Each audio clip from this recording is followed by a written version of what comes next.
When should pandemic changes become permanent? A question some employers are mulling over. And how to prevent another portion of Wichita becoming a food desert?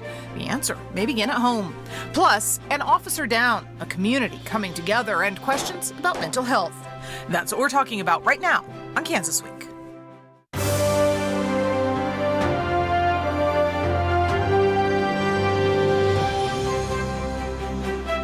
I'm Pilar Pedraza, and this is Kansas Week.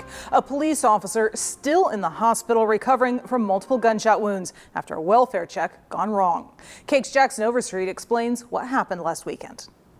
Put the gun down. Put the gun down. A Wichita police officer's body camera providing a brief look into what officers were called into Saturday night. Police responding to a welfare call at a South Wichita home just after 10. One of the women inside telling police she and her boyfriend, Tyler Hodge, had gotten into a fight. That's when officers checked the backyard, finding Hodge in a shed, and he opened fire. 2 shots fired. Neither of us are hit. I don't know where he went. Hodge not stopping there, shooting one officer multiple times. I got an officer down, officer down. That officer rushed to the hospital, fighting for his life. Police say Hodge fired his gun 18 times, hitting a squad car and 3 houses in the neighborhood, including David Talley's. We went in the kitchen and hid behind the refrigerator just so nothing would hit us. One of the bullets missing Talley by inches. Actually came through the wall, through here, and it passed right literally by within a foot of me. A bullet through his front door, and the second one through his wall, leaving these holes right above his couch. It actually scared the hell out of me, really. Police still working to determine why Hodge fired at officers in the first place, but say he has suffered from mental health crises in the past. As for the officer shot, he is communicating with family and friends, but like I said, he has a long road to recovery. And the chief says while that officer's condition has improved, it's unknown if he will ever completely recover. Here to take a closer look beyond the tragedy at what this means for you, we have everybody on set today. Diane Leffler with the Wichita Eagle and Dr. Russell Arbin Fox from Friends University, a political scientist. Thank you both so much. And Diane, I'm going to start with you. It seems like we hear these stories a lot, and so often it includes an element of mental health. Absolutely. I mean, we hear about it over and over and over and over and over again. It just keeps happening, and it's very frustrating that very little ever seems to be done about it. In this case, why does this man who's had a history of mental health crisis, why does he have an AR-15 rifle? That's, it's just, there's just this horrible repetition to this that you just, you never get over. Yeah. And it's situations like that that have some activists calling for what are called red flag laws, which would allow judges and family members to go to a judge and say, listen, this person is a danger, they shouldn't be allowed to have a gun. There's a pretty strong element in Kansas legislature that opposes a law like that. Russell, do you see that changing at all with more cases like this? No, I don't expect it to change, because even if there were more cases like this, people can always look at all sorts of other gaps within, to borrow a term that President Biden used, the human infrastructure. So like, for instance, apparently this individual had spoken in the past about a desire to kill or be killed by police officers. Well, that's a red flag. You have instances of domestic abuse. Again, that's another red flag. We have laws in place that will activate the police and will get social workers involved in some conditions, but there's also a whole lot of other conditions where, in theory, some people are supposed to be there, but as Diane pointed out, nothing gets done. It would be, I think, a beneficial thing if we could have a positive, constructive conversation about those red flag laws. I expect that will not happen, because the defenders of gun rights can rightly point to so many other gaps within the system that already exist. they would say, focusing on guns is, ignoring the real issue, which is that, there aren't appropriate reporting requirements in place, or people haven't received enough training, or on and on and on. Well, and certainly we know there is a shortage of beds for those in need of mental health care here in Kansas. We also know that the Wichita Police, they have the ICT-1 team that they do send to a lot of calls, especially when they know that there's a mental health situation involved, but they can't be everywhere all the time. Well, they can't be everywhere all the time, and they can't, I don't think that's the team that you want to send to a situation like this. I think those are more in terms of minor crimes, nuisance crimes, things where you may be able to diffuse the situation if you have trained personnel trained in mental health, trained in medical, trained in and in policing, obviously. But in a situation where you're talking about armed people, it's probably not. That's probably not what that was designed for. I mean, again, it's the human infrastructure thing. I mean, you could imagine a system where records are kept efficiently enough and information is shared effectively enough that as soon as a call about a domestic disturbance comes in from a particular address, something pops up in the file telling you, that this is a person who, has made these statements in the past and so forth. And that would be the sort of thing that would allow the police to be better prepared. Of course, along those same lines, if you actually had comprehensive gun registration, you could have something pop up on the file saying, oh, and by the way, this person likely possesses an AR-15 type rifle. But they don't have any of that information when they go in, by and large. And so, tragedies like this, it's difficult to see how we could effectively prepare for it. Yeah. But we do have if you can call it a positive side, a community that really does draw together to the point where we even have now a charity dedicated specifically to help Wichita police officers who've been injured or their families. Yeah, but wouldn't it be better if we didn't need it? Very much so, very much so. In fact, I was honestly, I've been in Wichita a long time and I had not heard of that charity until this case, and was honestly surprised that it existed. Yeah. Yeah. All right, well, we're going to move on. We now know what made at least 3 children sick after playing at a splash pad at Tanganyika Wildlife Park. The KDHE saying it was Shigella, a highly contagious bacteria often found in feces. As KAKE's Eli Higgins shows us, some of the parents now filing suit against the park. I just felt stabbed in the back.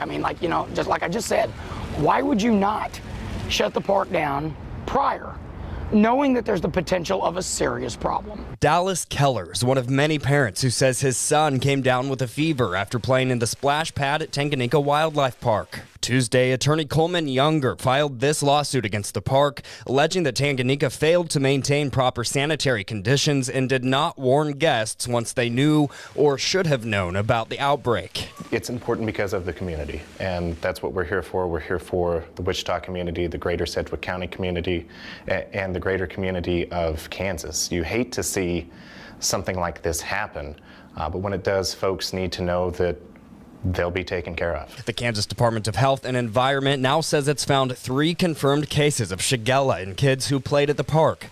It's a bacteria easily spread from person to person through exposure to contaminated feces. KDHE says more than 200 people contacted it, and investigators are working to confirm how many of them are also connected to the splash pad. The next steps with this, we're going to continue gathering information, and of course we want to see the investigation from the Kansas Department of Health and Environment as that proceeds along as well. Get some more details on this moving forward. And again, the main thing is making sure that these folks who were affected by this are taken care of. And Matt Fouts from Tanganyika said in a statement, "I'm glad the county and KDHE were able to confirm the bacteria that connected the 3 cases. Not knowing what is wrong is sometimes more stressful and scary. It has been one of the most frequently asked questions we have received, and we weren't able to provide an answer. Now those that are sick can consult with their doctors to see if that is what is affecting them and get the proper treatment." And this is a case that really has kind of grabbed the public's attention because it involves kids. But, and I don't think anybody is surprised that a lawsuit has been filed. It does, though, I have to wonder how quickly it was filed, since we don't even really have a result from the investigation yet. I think that one possible answer there is that people have gotten used to relying upon lawsuits in order to get the sort of information they need. Tanganyika is a private body. It is not an accredited zoo. It's a wildlife theme park. There's a lot of ways in which they operate outside of a lot of different governing bodies. That's not to say that they aren't subject to health regulations, and there's going to be appropriate investigations into all of this, but nonetheless, there isn't some higher governing board that you would go to express concern about the possible spread of a disease. It's a private corporation. So what do? You sue them. Because by bringing a lawsuit, you're going to oblige discovery to take place, and you're going to get information out in the open. Is that the best or most efficient way of doing things? It is the American way of doing things, for better or worse. I mean, I don't know. I'm not the right person to ask for really open-minded opinions on Tanganyika, just because I'm sure the people who work there are honorable folks who really want to provide a wonderful experience to the people who go there. But I mean, when you have an accredited zoo with proper governing boards overseeing things within the area, I'm kind of dubious about that whole operation out there, I have to admit. And we now know, of course, Shigella, and that is highly, highly contagious. Oh yeah, and I'm going to kind of disagree with the good doctor here, because Tanganyika is one of my favorite places. You get to play with lemurs. Yes, you do. You get to play with them. I've swam with the penguins. You get to swim with penguins. And you could have a wedding there, and the penguin will bring you a ring out. Right? And trained animals. I mean, yes, this was a bad thing, but what is going to define that park is not necessarily what happened, but what will happen. Mm-hmm. And from what I've seen, they've been as open and as responsible in dealing with this as I've ever seen, as I've ever seen an attraction or something Certainly. like that be. Yeah, certainly. You and I have both covered several of these. I know there have been several similar incidents at various splash pads and water parks across the state, especially in South Central Kansas. This is the first time when I've covered one of those where the director of the organization says, yeah, come on in, I'll talk to you instead of give you a written statement, mm-hmm. and I'll show you where all this happened and let you do live shots from there. Mm-hmm. That was highly unusual. And it certainly speaks well of them. And I should emphasize that there is obviously no reason to think that anything that took place at the splash pad is in any way connected with the way they handle any of their other exhibits or any of their other presentations there at the park. So I mean, this could be a very localized thing, a breakdown in some very specific procedure that they had to follow. So. All right. Well, moving from Goddard to Northeast Wichita, the neighborhood there got bad news this week. Its only grocery store closing, turning it into a food desert. Now, as KSN's Alexis Padilla shows us, one resident hopes to change that. We need a grocery store, and with another major retailer pulling out, this is very important. As Save-A-Lot on 13th and Grove gets ready to close its doors, Ashley Faust is working quickly to open up a new option. We will have all the produce that you see at your major markets. We'll have all of those things. It's not going to be a glorified candy store or a glorified dollar store. This will actually be a supermarket. Faust has been working on opening up a local grocery store for years, although the pandemic paused plans. I am a travel nurse, and I went out and was out on the front line, so I am back, and we're going to get our community together. Since returning, Faust has talked with local leaders like Vice Mayor Brandon Johnson. They're Wichitans. They're hiring Wichitans. They care about this city, and I think they work a little harder to make the store work. I think the community buy-in will be there with someone local as well, and to me, that's the solution. Johnson says having local grocery store options are key to addressing the food desert. There's a lot of folks who walk to the store or bike to the store. They don't have access to vehicles, so all of that kind of goes into play, and we've had a food desert for years. Faust says there's a couple options for locations. She says it will be somewhere on 13th Street between Oliver and Grove. So you can definitely be expecting a store within the next several weeks, a couple of months. Here for you in Wichita, Alexis Padilla, KSN News 3. And as we look at this, food deserts really seem to be expanding across the state, especially in rural areas and high poverty areas. And Russell, I know that there is a direct tie between poverty or scarcity in number of people and stores leaving. I mean, look, so this whole story is about someone who's trying to develop a local grocer, and that's a wonderful and important thing. One of the primary ways in which you combat lack of access to nutritious food is find ways, small scale ways, local ways to bring food retailing and food production into the neighborhood, allowing people to sell out of their doorstop, all sorts of different things like that. So, we've got to praise people like this who are working to make something like this happen. What is it that they're up against? They're up against the fact that the overwhelming majority of food retailing, food production, food transportation, and so forth within the United States has oriented itself around huge chain stores. And those stores have to clear a certain profit margin. They've got to be able to purchase land. They've got to be able to, maximize their impact in a way that makes sense to invest so much money in such a huge operation. And if that is the way the thing is going to operate, it makes it very, very hard for poorer communities or small rural communities to bring the fresh food, the good, healthy food into their communities. I mean, everything has become concentrated in the Walmart that's in the county seat, the Walmart that's, down at the interstate exit. The food producers, the truckers, the shippers, they're not really set up to deliver food to small operations like this. They can do it, but it's costly and difficult. And so, when you see poor areas, when you see small rural areas that just don't have the population or they don't have the income base to, bring in a Save-A-Lot or keep a Save-A-Lot there, then it's difficult to avoid the food deserts. Yeah. And people are really trying to get creative in reacting to this. I know personally we've done stories about mobile grocery store trucks going from community to community. Tuesday I'm going to be here, Wednesday I'll be there, so that they have options. Brandon Johnson has been nurturing a community garden in Northeast Wichita for quite some time now. Yeah. Well, the food truck or the grocery truck, that's not a new concept, No, people it's did ancient. That. Yeah, I mean, that went on for decades. Mm-hmm. It may not be the economic model that's going to be able to compete with grocery stores in this day and age, because, as Russell said, the supply chain and the whole the whole chain all the way through to the customer is different than it was back in the day of the milkman. But and the other thing too is when you're looking at a low-income community, a lot of these people don't have time to raise their own food.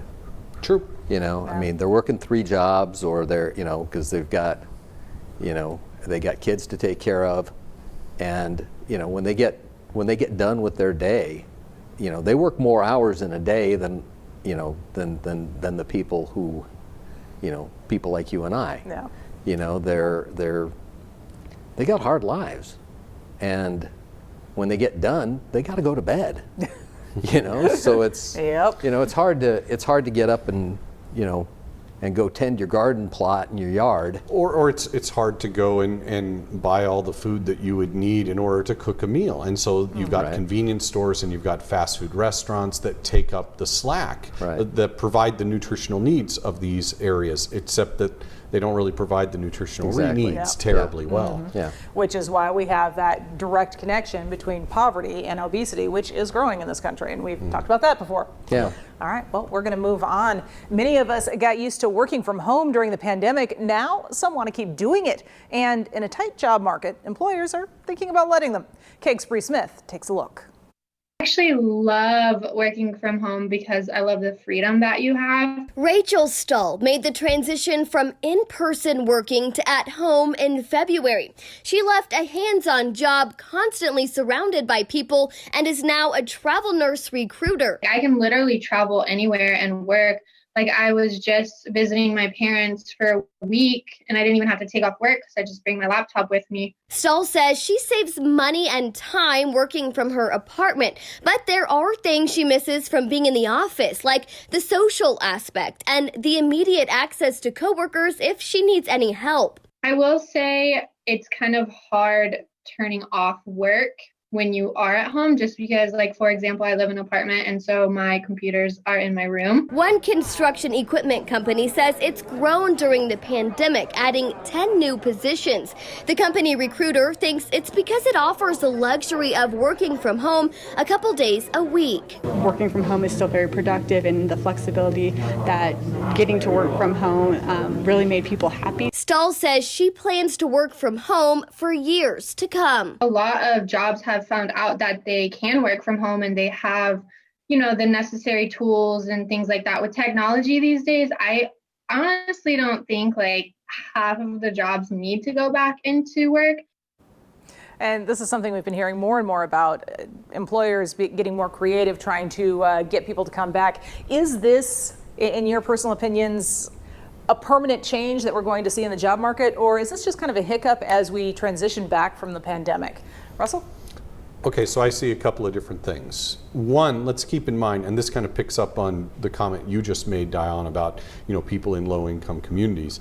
Overwhelmingly, the jobs where people are wondering, oh, can I do this permanently from home? These are white-collar jobs. These are middle-class, upper-middle-class professional jobs. These are not blue-collar things. This is not retail. This is not repair. This is not manufacture. So it's definitely, there's a class element to it there.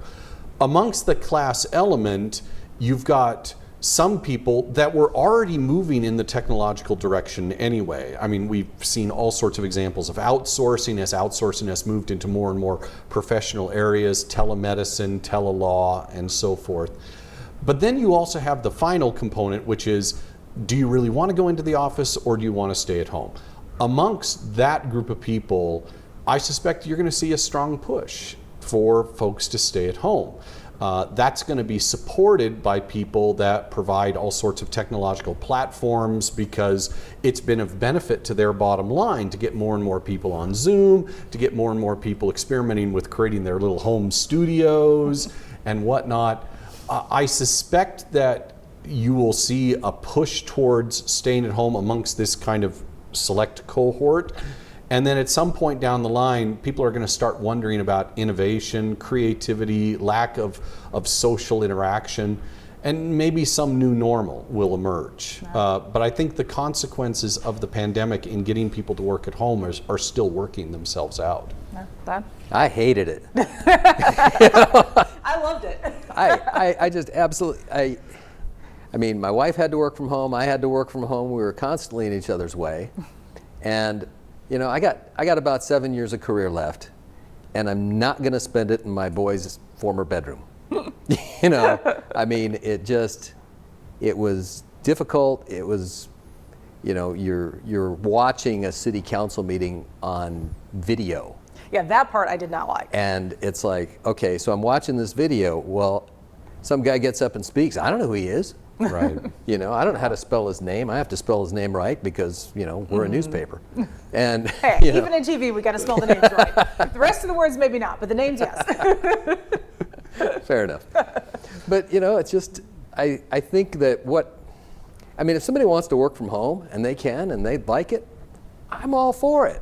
No. But it just wasn't for me. I mean, I liked having my office that was, you know, a couple of blocks from City Hall, and it just, you know, the whole.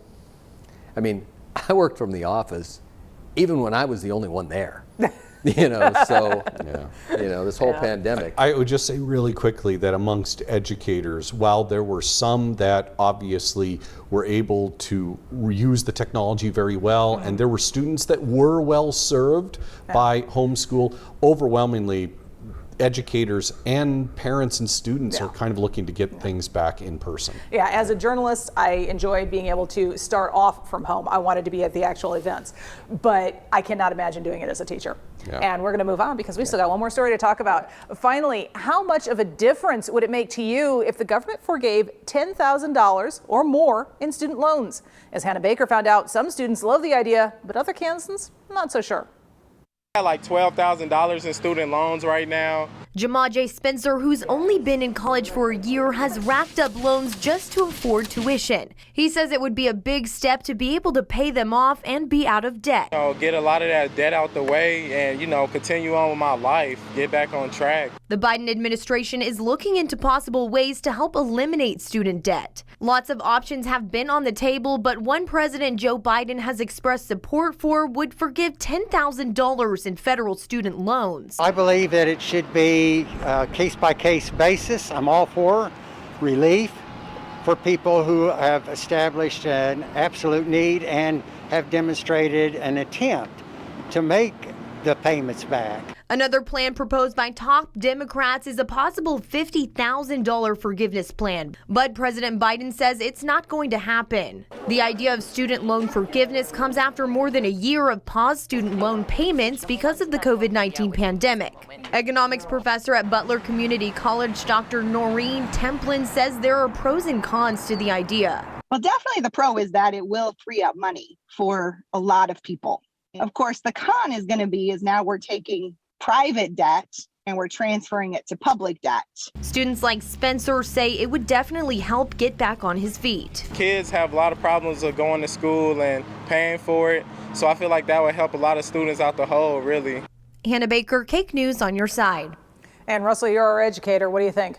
The one quick thing that I would say, and there's a huge number of things that you could argue about in regards to student loan debt, but the one thing that I would say is that while some people will talk about how student loan forgiveness just helps out the people that have gone to college and gotten good paying jobs, and while huge loans were racked up by people who went to medical school, law school, etc., the majority of people who actually took out loans at small amounts to pay for like community colleges and things like that. And this kind of $10,000 forgiveness plan is actually directed towards them. Yeah, would certainly wipe out some of those debts for sure.